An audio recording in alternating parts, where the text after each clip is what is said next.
When the locksmith finally broke through that heavy oak door on the third floor of my Aunt Miriam's house in Charleston, when I saw what was inside that room she'd kept locked for 60 years, the room she'd made everyone in the family promise never to enter, the room she'd guarded like a dragon guarding treasure, I understood why she'd spent her entire life alone.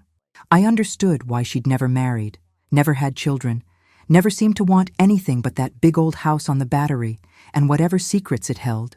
And I understood why her final letter to me, the one the lawyer handed me after her funeral, said, "When you open the room, forgive me." Standing in that doorway looking at what she'd hidden away for 6 decades, I realized that some secrets are kept not because we're ashamed of them, but because loving them hurts too much to share. Good morning, my beautiful souls. My name is Patricia Ann Hartwell, but everyone has always called me Patty. I'm 80 years old, and I've lived here in Miami, Florida, for the past 45 years, though I was born and raised in Charleston, South Carolina.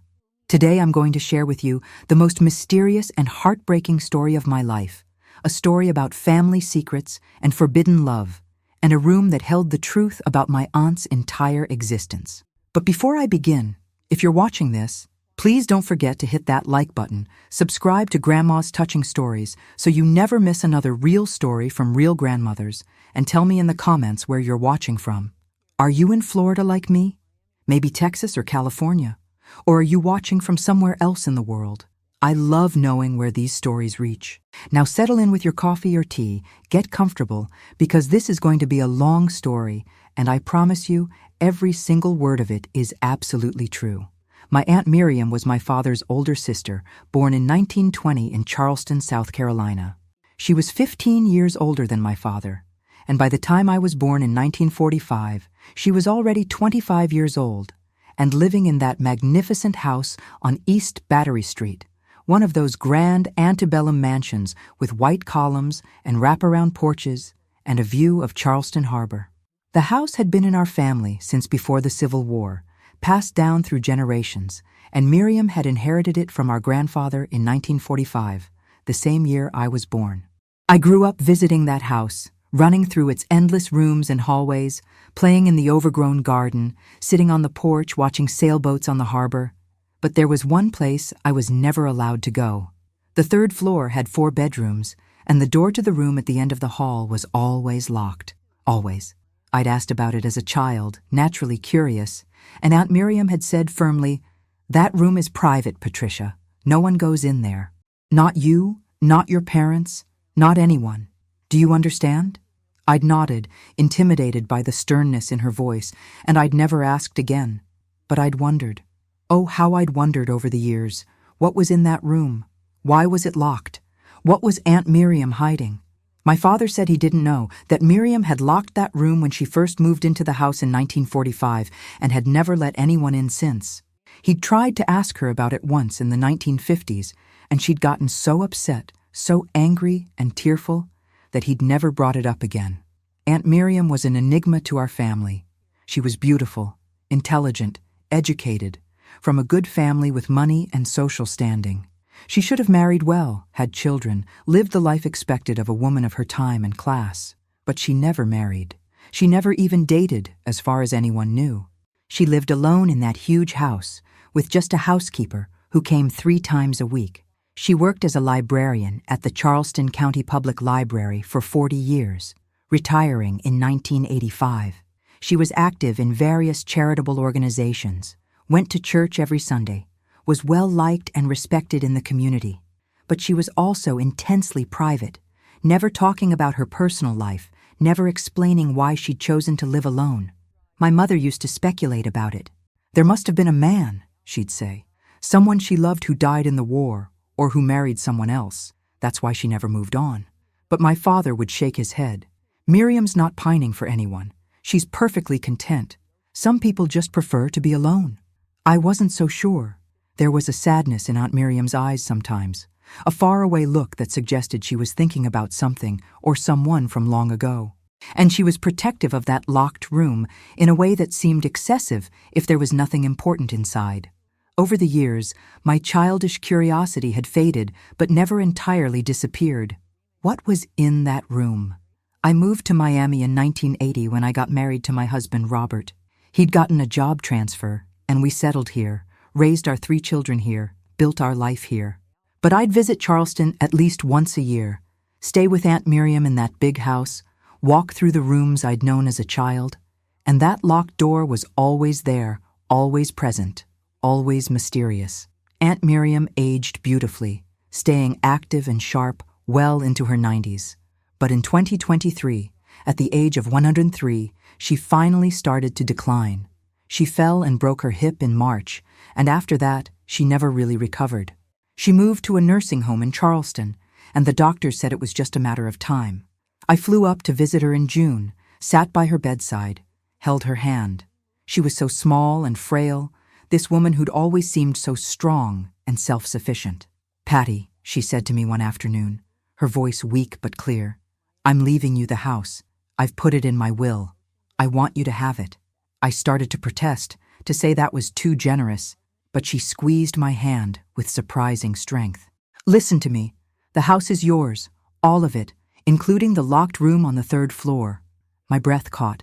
"Aunt Miriam," I said carefully, "what's in that room?" She closed her eyes and was quiet for so long I thought she'd fallen asleep. Then she said, "Everything that mattered, everything I loved, everything I couldn't keep but couldn't let go of. When you open that room, you'll understand, and I hope you'll forgive me." "Forgive you for what?" I asked, but she drifted off to sleep and she never brought it up again. She died 2 weeks later on June 28, 2023, peacefully in her sleep. She was 103 years old, and she'd lived every single one of those years keeping whatever secret was locked in that room on the 3rd floor. The funeral was small, just family, and a few of Miriam's elderly friends from Charleston. The lawyer read the will, and sure enough, she'd left me the house and all its contents. My children asked if we were going to sell it, and I honestly didn't know. It was a beautiful property, probably worth millions in today's market, but it also felt wrong to sell it, to let it go out of the family after so many generations. I stayed in Charleston for a week after the funeral, going through the house, trying to decide what to do, and every time I walked past that locked door on the 3rd floor, I thought about Aunt Miriam's words. Everything I loved, everything I couldn't keep but couldn't let go of. On my last day there, I made a decision. I called a locksmith. "I need you to open a door that's been locked for 60 years, I told him. He arrived that afternoon, a young man named Jake, who looked at the heavy oak door with interest. "Wow, this is old," he said, examining the lock. "This is going to take some serious work." It took him 2 hours with various tools and techniques before he finally got it open. The lock was so old and corroded that he essentially had to destroy it to get through. When the door finally swung open with a creak of hinges that hadn't moved in decades, Jake stepped back and let me enter first. The room was dark, the curtains drawn, dust motes dancing in the shaft of light from the hallway. I felt along the wall and found a light switch. When the overhead light flickered on, I gasped. The room was frozen in time. It looked exactly like a young woman's bedroom from the 1940s, complete with floral wallpaper, a brass bed with a chenille bedspread, a vanity with a mirror, a wardrobe, a writing desk. Everything was covered in a thick layer of dust, but underneath the dust, everything was preserved perfectly, as if someone had walked out of this room in 1945 and never returned. But it was more than just a preserved bedroom. The walls were covered with photographs, dozens of them, pinned up everywhere. I stepped closer to look at them, and my heart started beating faster. The photographs showed 2 women, both young, both beautiful, both smiling at the camera. One of the women was clearly my Aunt Miriam, probably in her early 20s, looking vibrant and happy in a way I'd never seen her. The other woman I didn't recognize at first, but there was something familiar about her face. I looked at more photographs. The 2 women at the beach, arms around each other. The 2 women at a park, holding hands. The 2 women at what looked like a restaurant, leaning close together, eyes only for each other. In every photograph, the intimacy between them was unmistakable. This wasn't friendship. This was love. On the desk, I found a stack of letters tied with a ribbon. I picked up the first one, dated September 15th, 1943, and began to read. "My dearest Rose," it started in Aunt Miriam's handwriting. "I can't stop thinking about our afternoon by the river.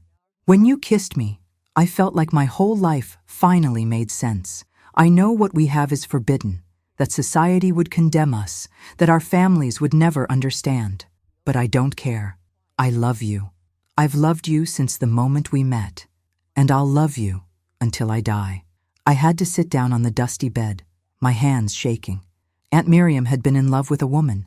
In 1943, in Charleston, South Carolina, where such a thing was not just forbidden, but dangerous.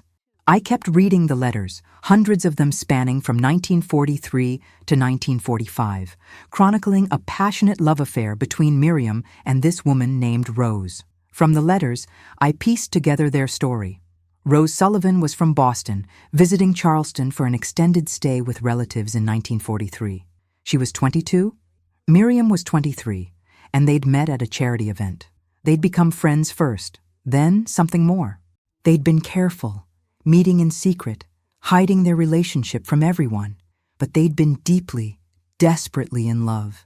The letters were beautiful and heartbreaking. Miriam wrote about loving Rose with an intensity I'd never heard in her voice when she was alive. Rose's letters back were just as passionate, talking about how she'd never felt this way about anyone, how being with Miriam felt like coming home, how they'd find a way to be together despite the impossible circumstances. But then, the letters changed. In early 1945, Rose's letters became shorter, more worried. Her father had found letters from Miriam, had figured out the nature of their relationship. He was furious, threatening to have Miriam arrested, to ruin her family's reputation, to do whatever it took to keep Rose away from her. Rose was terrified, begging Miriam to be careful, saying they needed to stop seeing each other for a while until things cooled down. Miriam's letters from that time were desperate, pleading with Rose not to give up on them, promising they'd find a way to be together. But Rose's final letter, dated March 15, 1945, was devastating. "Dearest Miriam, my father is sending me away. I'm being forced to marry Edmund Whitfield, a man I don't love, a man I barely know. My father says it's the only way to save our family's reputation, to ensure I'll be taken care of, to end this unnatural situation, as he calls what we have. I leave for Boston tomorrow. I'm sorry, my love. I'm so sorry. I'm not strong enough to fight him. I'm not brave enough to choose you over my family. Please forgive me. Please know that I loved you with all my heart, and some part of me always will. Goodbye, Miriam. Live a good life. Be happy. Forget me if you can. With all my love, Rose." There was one more letter after that, dated March 20th, 1945, written by Miriam but never sent. "Rose, I could never forget you. I could never stop loving you. If I can't have you, I don't want anyone. I'll keep this room exactly as it was, our sanctuary, our sacred space. I'll preserve every moment we shared, every photograph, every letter, every memory. You'll be gone, but you'll also always be here with me. This room will be my heart, locked away where no one can see it, where no one can judge it, where no one can take it from me. I love you. I'll always love you. Miriam." I was crying by the time I finished reading, tears streaming down my face, my heart breaking for my aunt, who'd loved so deeply and lost so completely. She'd locked this room in 1945, the year Rose left, the year she'd lost the only person she'd ever loved, and she'd kept it locked for 60 years, a shrine to a love that society wouldn't let her keep, visiting this room in secret, holding on to memories because memories were all she had left. I stood up and looked around the room more carefully. On the vanity, there was a dried rose in a vase, brittle and brown with age. Next to it was a program from a concert dated February 14th, 1945. Rose must have given these things to Miriam, and Miriam had saved them. The wardrobe held dresses from the 1940s, beautiful dresses that Miriam must have worn when she was with Rose.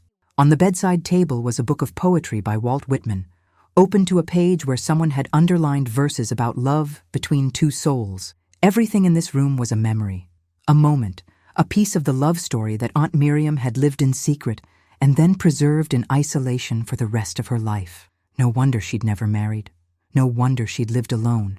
She'd already found her person, and losing Rose had broken something in her that never healed. I found a photograph album tucked in the desk drawer. It was full of pictures of Rose, page after page of them. Rose laughing, Rose serious, Rose looking at the camera with eyes full of love. And tucked in the back of the album was a newspaper clipping from the Boston Globe, dated June 10, 1945. The headline read, "Whitfield Sullivan Wedding," and showed a photograph of Rose in a wedding dress, standing next to a serious-looking man in a tuxedo. Rose looked beautiful, but her eyes looked empty, like the life had gone out of them. There was also a clipping from 1967, an obituary. Rose Sullivan Whitfield, 46, died Sunday at her home in Beacon Hill. She is survived by her husband Edmund Whitfield and 2 children, Catherine and James. Services will be held at Trinity Church. So Rose had lived her prescribed life, married to a man she didn't love, raising children, playing the role society demanded of her. And Miriam had kept this obituary, had mourned Rose a second time, first losing her to marriage and then losing her to death. I spent hours in that room, reading every letter, looking at every photograph, trying to understand the full scope of what Aunt Miriam had experienced. And I did understand. She'd loved Rose with a love that was real and deep and true. But that love had been forbidden in 1945. If they'd been caught, they could have been arrested, institutionalized, destroyed. Rose's father had understood the danger and had forced her into a conventional marriage to protect her from scandal. And Miriam had made a choice. She could have married too, could have hidden her true self behind the facade of a normal life like Rose had done. But she'd chosen not to. She'd chosen to live alone, to preserve her truth even if she had to keep it secret, to remain faithful to the love she'd known even if she could never have it again.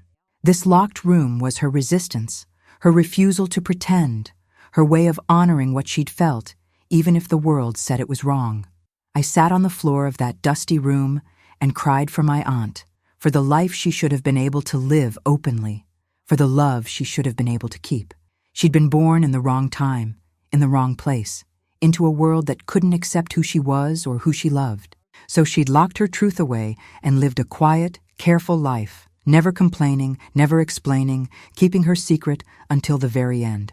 But she'd wanted me to know. That's why she'd left me the house, why she'd told me to open the room.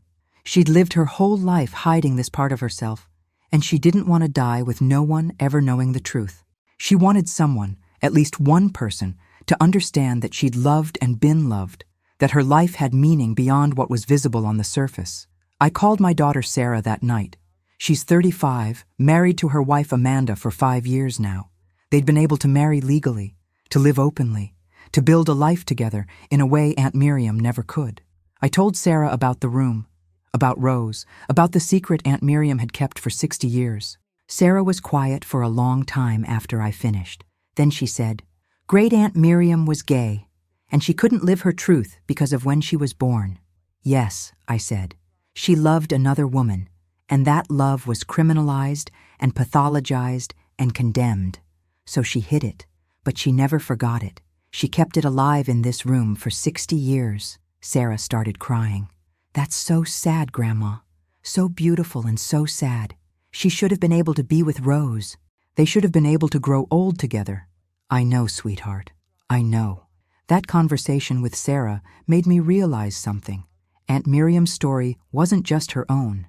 It was part of a larger story, the story of countless people who'd loved but couldn't live their truth, who'd hidden who they were to survive in an intolerant world.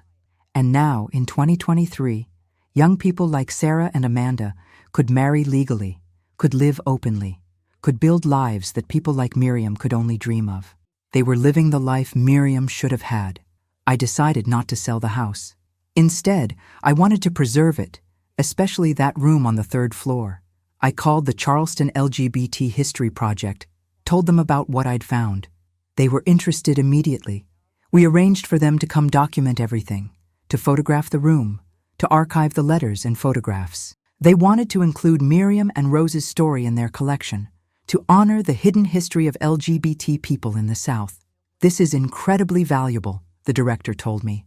"So many stories like your aunt's were never told, the evidence destroyed, the people forgotten. The fact that she preserved all of this, that you're willing to share it, means their story won't be lost. It matters." I met with a local museum about possibly opening the house to the public as a historic site, with that third-floor room preserved exactly as Aunt Miriam had left it, a testament to hidden love, to quiet resistance, to the cost of living in a time when being yourself was illegal. But first, I needed to do something else. I found Rose's children through social media. Catherine was 78, living in Portland. James was 76, living in Denver. I reached out to them, explained who I was, said I had some information about their mother that they might want to know. We arranged a video call. When I told them about their mother's relationship with Miriam, about the letters and photographs, they were stunned. "We never knew," Catherine said. "Mom never said anything. She was always so proper, so conventional. We had no idea she'd had this whole other life before she married Dad." "Did she seem happy?" I asked. "In her marriage, in her life." Catherine and James exchanged glances. "Not really," James admitted. "She did her duty, raised us, was a good mother. But there was always this sadness about her, like she was going through the motions, but her heart wasn't in it. Dad noticed it too. He once told me that Mom had loved someone else before him, someone she couldn't have, and he'd always felt like he was second choice. So Rose's husband had known, or at least suspected. And Rose had spent 46 years in a marriage to a man she didn't love, raising children, living a lie, probably thinking about Miriam and what might have been. Both women had been trapped by the time they lived in, forced to hide who they were, denied the chance to be together. Catherine asked if she could see the letters her mother had written to Miriam. I scanned them and sent them to her. She called me a few days later, crying. "Reading these letters, I finally understand my mother," she said. "I finally see who she really was, not just the role she played. She loved Aunt Miriam so much. It's so clear in every word. And she was forced to give that up, to marry my father, to live a life that wasn't true to herself. That must have been unbearable." We talked about meeting in Charleston, about Catherine and James coming to see the room, to see where their mother had been happy for a brief time in her youth. They both wanted to come. "Mom's been gone for 56 years, Catherine said. "But I feel like I'm meeting her for the first time, seeing who she really was. Thank you for finding this, for sharing it."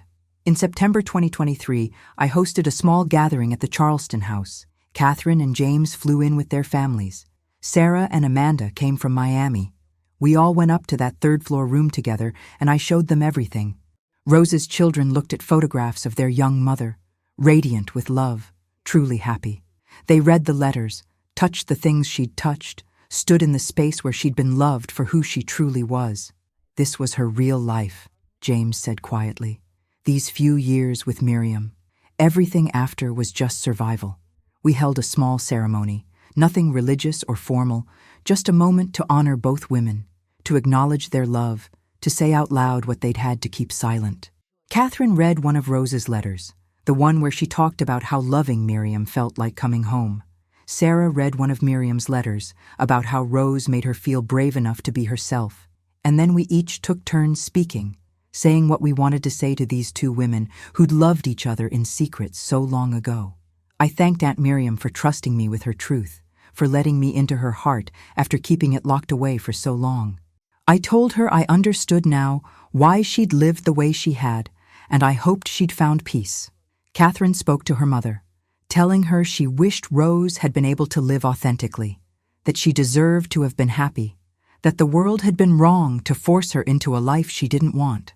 Sarah spoke about how grateful she was to be able to live openly with Amanda, how she knew that was only possible because people like Miriam and Rose had survived despite the oppression they faced. After the ceremony, we talked about what to do with the house. Everyone agreed it should be preserved, that Miriam and Rose's story should be shared. We worked with the Charleston Historical Society to establish the house as a museum, with the third-floor room kept exactly as Miriam had left it, a testament to forbidden love and quiet resistance. The house opened to the public in March 2024, and the response has been overwhelming, especially from older LGBT people who come and see that room and recognize their own stories in it. People who had to hide who they were, who lost loves they couldn't acknowledge, who lived secret lives because openly being themselves was too dangerous. One woman, probably in her 80s, stood in that room for a long time just looking at the photographs of Miriam and Rose. When she finally spoke, she said, "I had someone like that. Her name was Margaret. We loved each other for 15 years, from 1955 to 1970. But we could never tell anyone. We lived together as roommates, and people either didn't know or pretended not to know. When she died, I couldn't even properly mourn her because no one understood what we were to each other. I kept everything, just like this room. I have a closet full of letters and photographs and memories that no one else knows about. She was crying. Thank you for sharing this. Thank you for honoring them. It helps to know we weren't alone. That's when I fully understood why it mattered to preserve Miriam's room, to tell her story.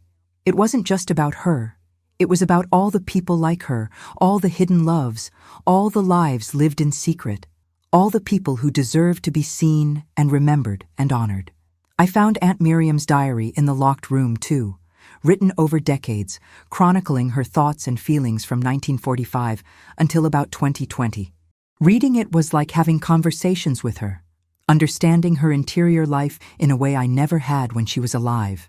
She wrote about Rose constantly, about how she thought of her every day, about how she'd come to this room and sit here and remember. She wrote about seeing news of gay rights movement starting in the late 60s and wishing she'd been born 30 years later. She wrote about the AIDS crisis in the 80s, about how she'd volunteered at hospices in Charleston, helping care for dying men who'd been abandoned by their families because they were gay. She wrote that caring for them felt like the only way she could contribute, the only way she could help people who were like her, even if she could never be open about it herself. She wrote about watching as society slowly changed, as gay marriage became legal in 2015. She was 95 years old when that happened. She wrote in her diary, "I watched the news today showing people celebrating, couples getting married legally after years together. I'm happy for them. But I'm also so sad that Rose and I never had that chance. If we'd been born 50 years later, we could have married. We could have lived together openly. We could have grown old together. Instead, I grew old alone, and she lived a lie, and we both lost the only love we ever wanted.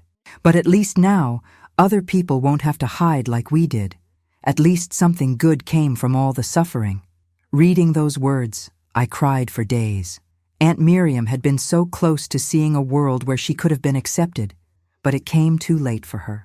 She spent her last years knowing that if she'd been born in a different time, her life could have been completely different. I also found that she'd tried to find Rose over the years. In the 1960s, she'd hired a private investigator to locate her just to know if she was okay.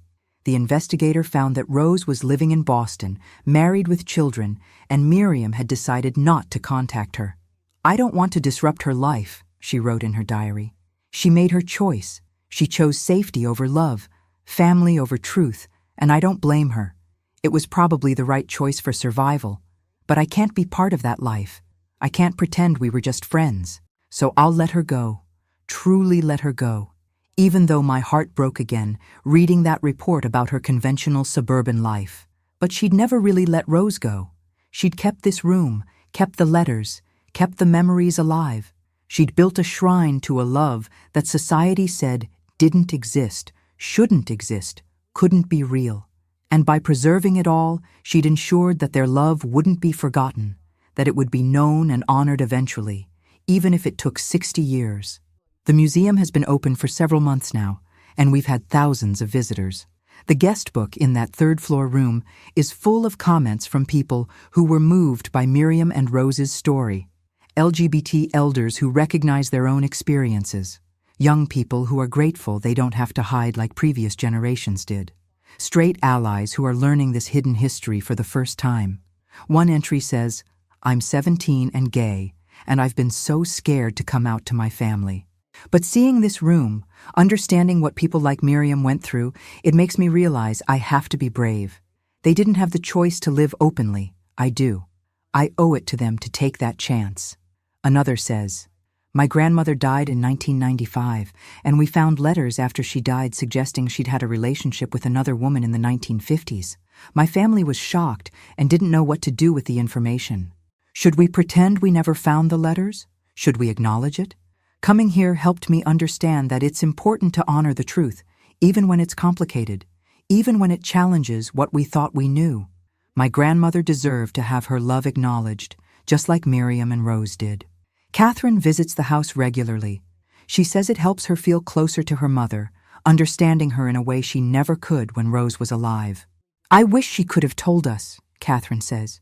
I wish she could have trusted us with the truth, but I understand why she didn't. She was protecting herself, protecting us, doing what she thought she had to do to survive. I just hope she knew somehow that we would have loved her no matter what.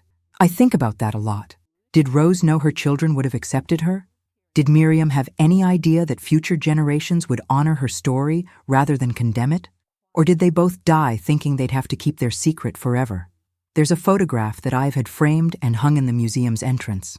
It's my favorite of all the photographs in that room. Miriam and Rose are sitting on a blanket under a tree, probably at a park somewhere outside Charleston where no one would recognize them. They're both laughing, looking at each other, and the love between them is so clear, so obvious, so beautiful. Under the photograph, I've placed a quote from Miriam's diary. What Rose and I had was real. It was love, true love, the kind that changes you and shapes you and stays with you forever. The world said it was wrong, but the world was wrong. Love is never wrong. Hiding it, denying it, punishing people for it, that's what's wrong. That quote has become something of a motto for the museum. People take pictures of it, share it online, use it in their own coming-out stories. Miriam's words, written in secret in a diary that was locked away for decades, are now reaching people all over the world. I've started doing talks at the museum, sharing what I know about Aunt Miriam, about what it was like to discover this secret, about how it changed my understanding of her and of history. People always ask me the same question. Do you think she would have wanted this, her private story being public? And I always answer the same way. She kept these letters and photographs for 60 years. She could have destroyed them. She could have taken this secret to her grave and no one would ever have known. But she didn't. She preserved everything carefully, lovingly, as if she knew that someday someone would find it and understand. And in her last letter to me, she asked me to open the room and forgive her. She wanted her story told. She wanted her love acknowledged. So yes, I think she would have wanted this. Sarah and Amanda got involved with the museum too.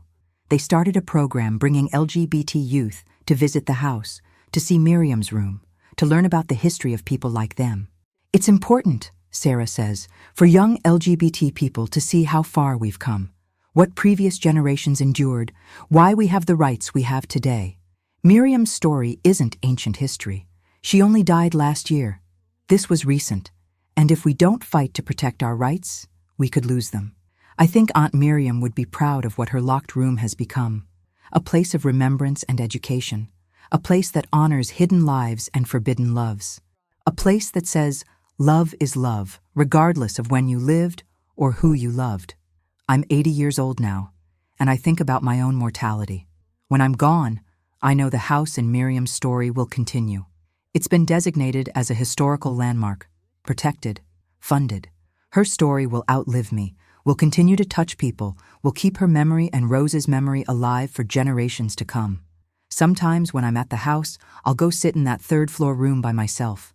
I'll look at the photographs of those two young women, so in love, so happy in the brief time they had together. And I'll talk to Aunt Miriam, tell her that I understand now, that I'm honored she trusted me with her truth, that her love wasn't for nothing. I like to imagine that somewhere, somehow, Miriam and Rose found each other again, that in death they got the life together they were denied on earth, that they're finally free to love each other openly, without fear, without shame, without locks and secrets and hiding. It's a comforting thought, even if I don't know if it's true. What I do know is that their love was real, and now it's remembered.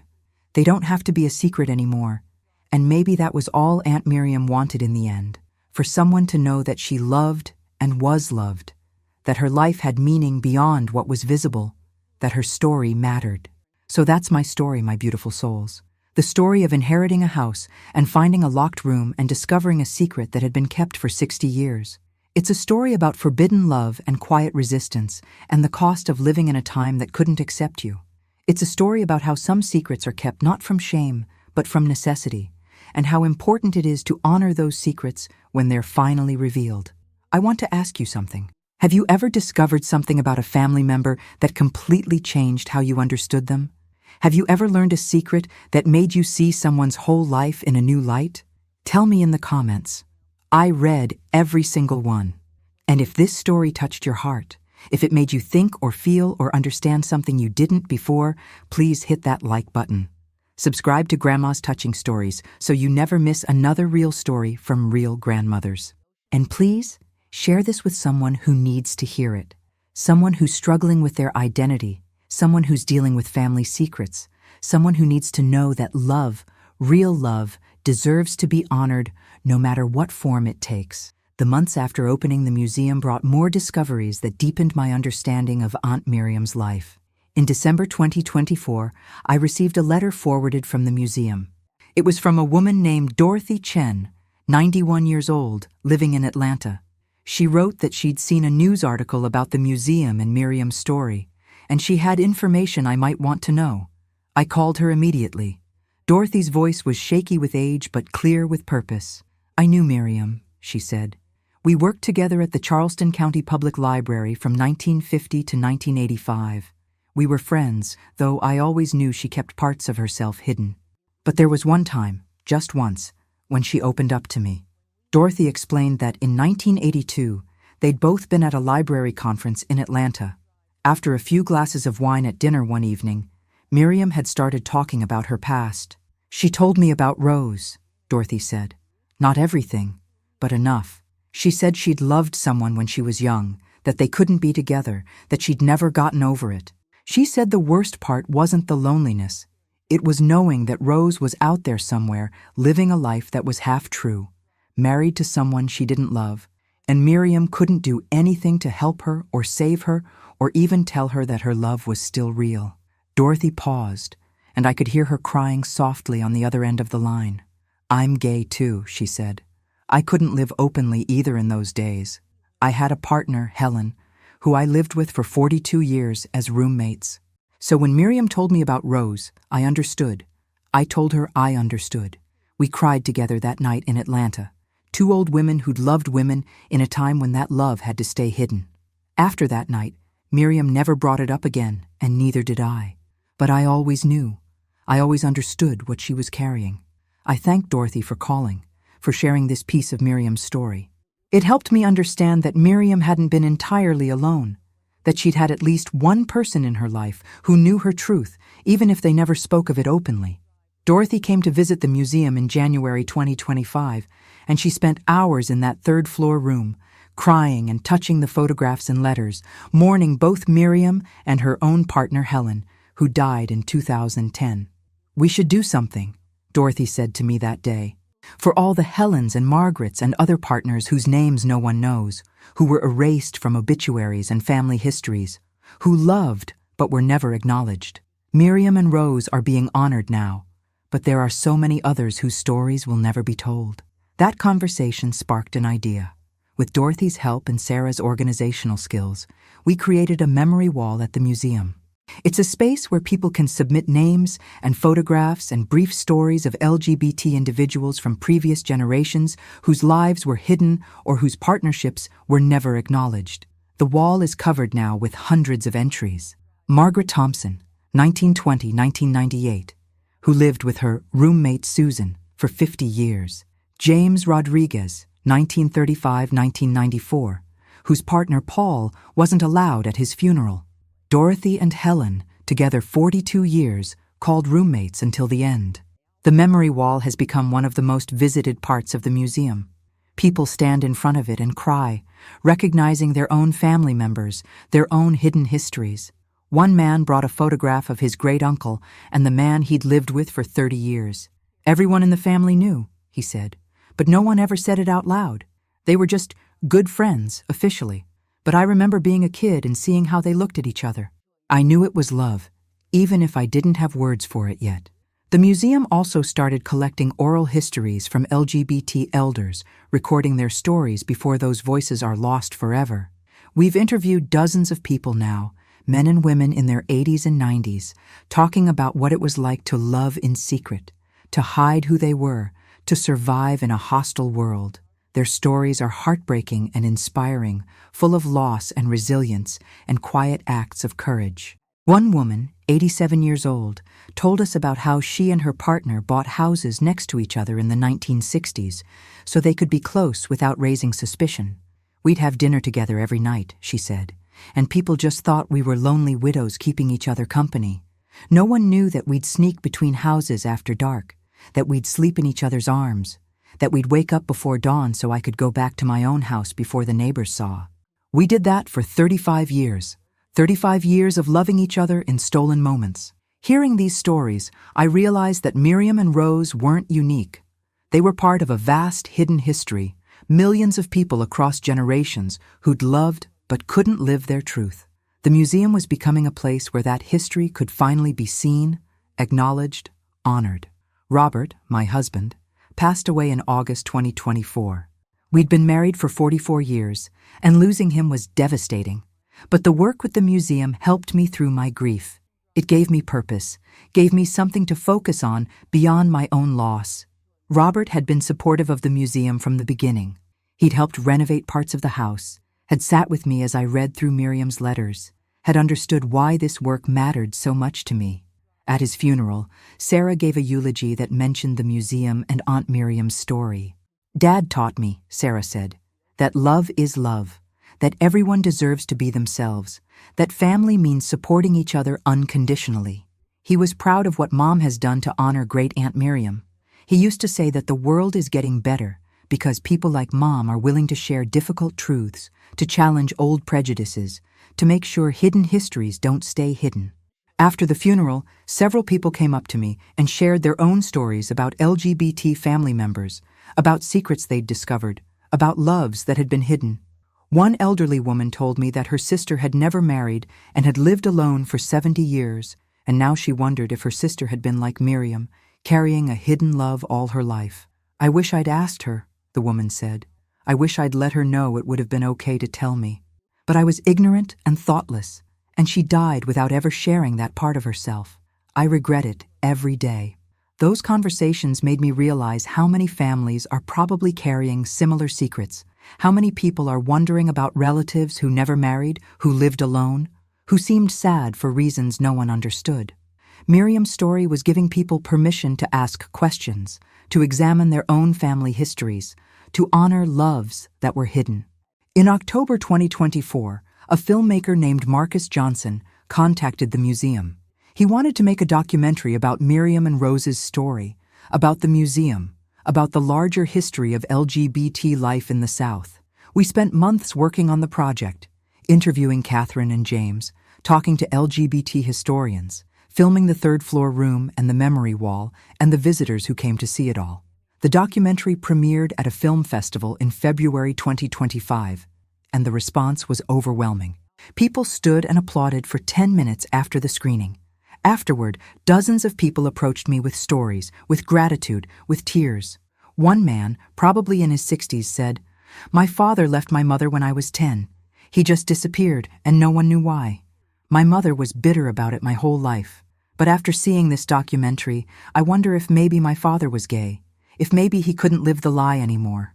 I'm going to try to find him, to reach out, to let him know I understand now, even if it's 40 years too late." The documentary won several awards and was picked up by a streaming service. Suddenly, Miriam and Rose's story was reaching millions of people around the world. I started receiving messages from all over, from Japan, from Brazil, from Germany, from countries where being LGBT is still dangerous and forbidden.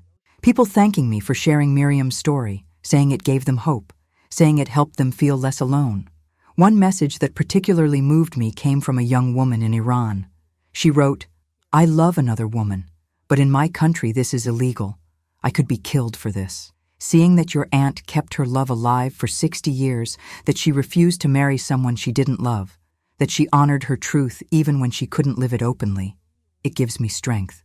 I don't know if I'll ever be able to be with the woman I love, but knowing that other people have felt what I feel, that this love is real and valid, even if the world says it's wrong, it helps." Thank you for sharing her story. Reading messages like that, I understood the full weight of what Miriam had left me. It wasn't just a house or a collection of letters. It was a legacy that was touching lives across the world, giving courage to people who needed it, honoring a love that had been forced into hiding but refused to be extinguished. I've also had some criticism. Some people think I shouldn't have made Miriam's private life public, that I'm betraying her trust, that some things should stay secret. One distant cousin wrote me an angry letter saying I was ruining Miriam's reputation, that I should have kept her deviant lifestyle hidden out of respect for the family name. I understand those concerns, but I don't agree with them. Miriam preserved everything in that room carefully and deliberately. She told me to open it, to see what was inside, to understand. If she'd wanted those letters destroyed, she had 60 years to destroy them. She didn't. She kept them safe, kept them intact, as if she knew that someday they would matter, that someday they would help people. And they are helping people. I see it every day at the museum, in the comments in the guest book, in the messages I receive. Miriam's story is making a difference, challenging prejudice, educating people, giving hope to those who need it. Catherine told me recently that opening the museum was the right decision. My mother lived in hiding, she said, but now her story is out in the open. That's what she deserved in life but couldn't have. At least in death, she's finally free. And maybe knowing that other people won't have to hide the way she did, maybe that gives some meaning to her suffering.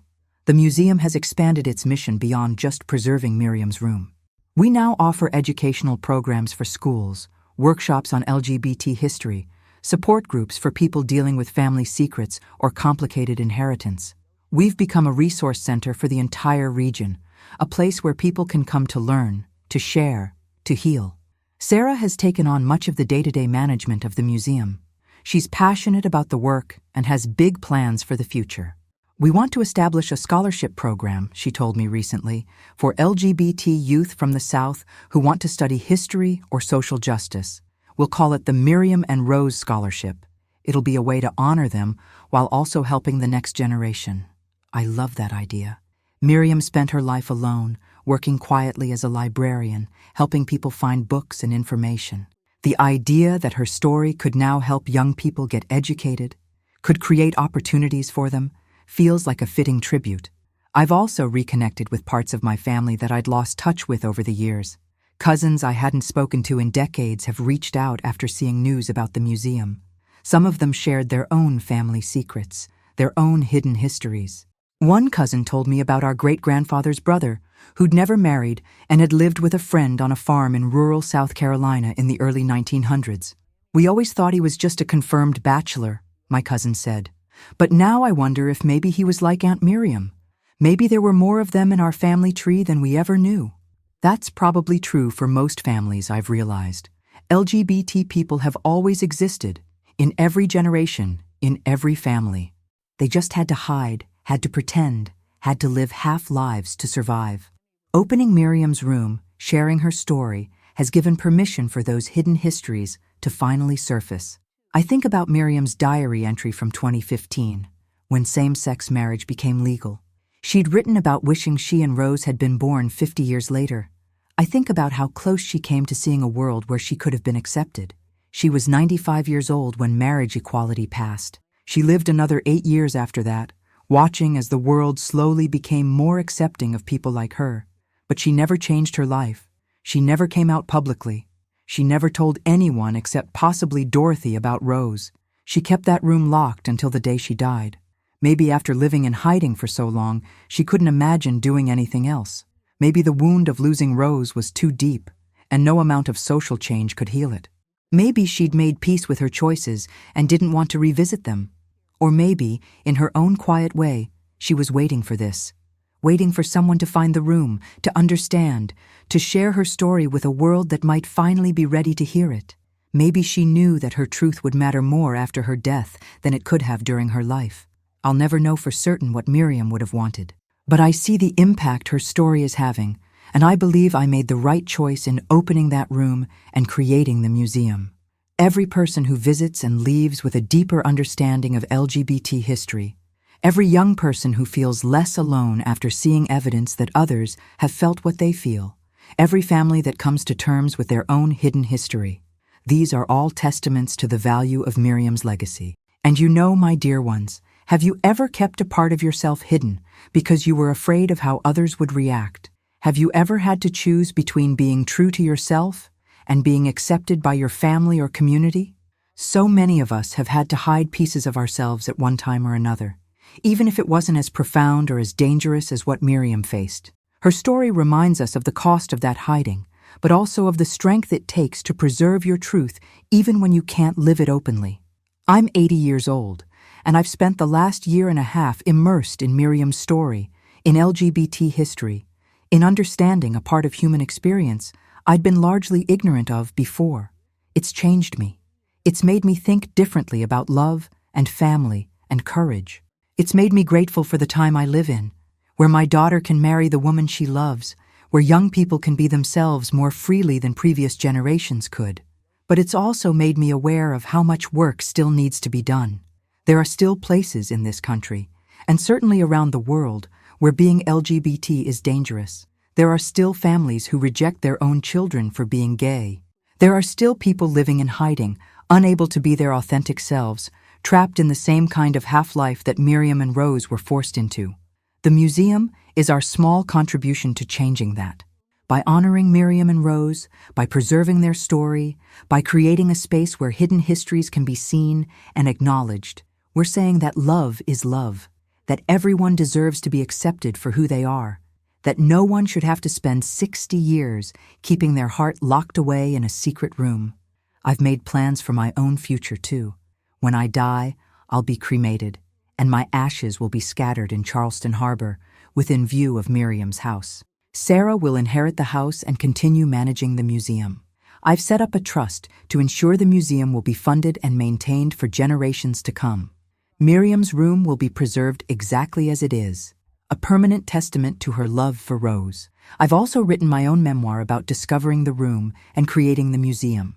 It's being published next month, with all proceeds going to LGBT youth organizations in the South. The book includes photographs from the room, excerpts from Miriam's letters and diary, and reflections on what I've learned through this whole experience. Writing the book was cathartic. It helped me process everything I'd discovered, everything I'd felt over the past year and a half. It forced me to think deeply about secrecy and revelation, about the cost of prejudice, about the resilience of love. I hope people who read it will come away with a greater understanding of LGBT history and a deeper appreciation for the courage it takes to be yourself in a world that often doesn't want you to be. Catherine has written the foreword for my book. In it, she talks about how discovering her mother's secret helped her understand Rose in a way she never had when Rose was alive. My mother was always there physically, Catherine wrote, but emotionally, she was somewhere else. I used to think she was just distant or cold. Now I understand that she was grieving. She was mourning a love she'd lost, a life she could never have, a person she could never stop thinking about. She did her duty as a mother, but her heart belonged to someone else. I wish I'd known. I wish I could have told her it was okay, that I would have understood, that she didn't have to hide from her own children. But I didn't know, because the world she lived in didn't allow her to tell me. That's the tragedy of her story, and of so many stories like hers. James has also been involved with the museum.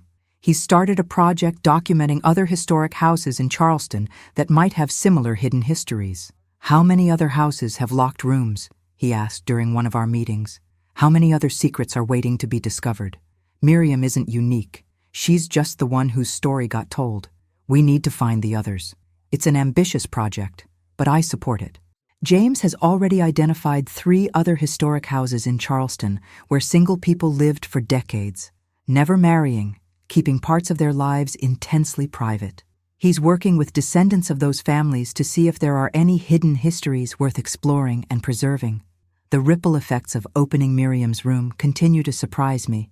In March 2025, the Charleston City Council voted to officially recognize the house as a historic landmark and to rename the street it's on. It's now called Rose and Miriam Way. At the dedication ceremony, the mayor spoke about the importance of honoring all of Charleston's history, including the stories that were previously hidden. This house, he said, reminds us that love has always existed in all its forms, even when society tried to deny or suppress it. By preserving this place, we're saying that those loves mattered, those lives had value, and we won't forget them again. Standing there on the newly named Rose and Miriam Way, looking up at the house that had kept its secret for so long, I felt proud. Proud of Miriam for keeping her truth alive. Proud of myself for having the courage to share it. Proud of my community for embracing this difficult history and choosing to honor it rather than hide it again. I think about my first day in that locked room. How overwhelmed I was by what I discovered. How my hands shook as I read those letters. How I cried on that dusty bed. I could never have imagined then where that discovery would lead. To a museum, to a documentary, to thousands of visitors, to a renamed street, to young people around the world finding courage in Miriam's story. Aunt Miriam spent her whole life keeping that room locked. But by leaving it for me to find, by asking me to forgive her, by preserving everything so carefully, she ensured that her story would eventually be told. She couldn't live her love openly, so she locked it away, kept it safe, held on to it until the world might be ready to understand. And now the world is understanding. Not everyone, not everywhere, but more and more people are recognizing that love is love, that everyone deserves to be themselves, that the prejudices of the past were wrong. Miriam's locked room has become an unlocked story, shared widely, touching hearts, changing minds. That's the power of truth, I've learned. Even when it's kept secret for decades, even when it's locked behind a heavy oak door, even when the people who lived it are long dead, truth has a way of mattering, of making a difference, of refusing to stay hidden forever. So if this story has touched you, if it's made you think about the hidden histories in your own family, if it's made you more compassionate toward people who are different from you, then I hope you'll share it. Share it with your children and grandchildren. Share it with people who need to understand LGBT history. Share it with anyone who needs to know that love, real love, deserves to be honored and remembered and celebrated, no matter what form it takes. And if you're someone who's hiding part of yourself, who's afraid to live your truth, who's keeping your own heart locked away, I hope Miriam's story gives you courage. The world is changing. It's not perfect. There's still work to be done, but it's better than it was. You don't have to spend 60 years behind a locked door. You deserve to live openly, to love freely, to be yourself without shame or fear. That's what Miriam would want. That's what all those hidden lives, all those secret loves, all those people who had to hide, that's what they would want for you. To live the life they couldn't have, to be free in the ways they weren't allowed to be, to turn their suffering into your liberation. If this story touched your heart, if it moved you, or taught you something, or made you see the world differently, please hit that like button. Subscribe to Grandma's Touching Stories, so you'll hear more real stories from real grandmothers who have lived long lives and learned important lessons. And please, share this video with someone who needs to hear it. Share it with someone struggling with their identity. Share it with someone who doesn't understand LGBT history. Share it with someone who needs to know that hidden loves matter, that secret truths deserve to be told, that locked rooms eventually need to be opened. Thank you for staying with me through this long story. Thank you for letting me share Aunt Miriam's truth with you. Thank you for being part of ensuring that she and Rose won't be forgotten, that their love will be remembered, that their story will continue to matter. A big hug from this grandmother who inherited a house and found a secret and chose to share it with the world. May you all have the courage to live your truth. May you all have the compassion to honor other people's truths. May you all remember that love is love, always and forever, and nothing, not prejudice, not fear, not time, not even death, can ever make it less real or less valuable. God bless you all, wherever you are in this beautiful, complicated world. Until next time, take care of yourselves and each other. And remember, everyone has a story. Everyone deserves to have their story told. Everyone deserves to be loved for who they truly are.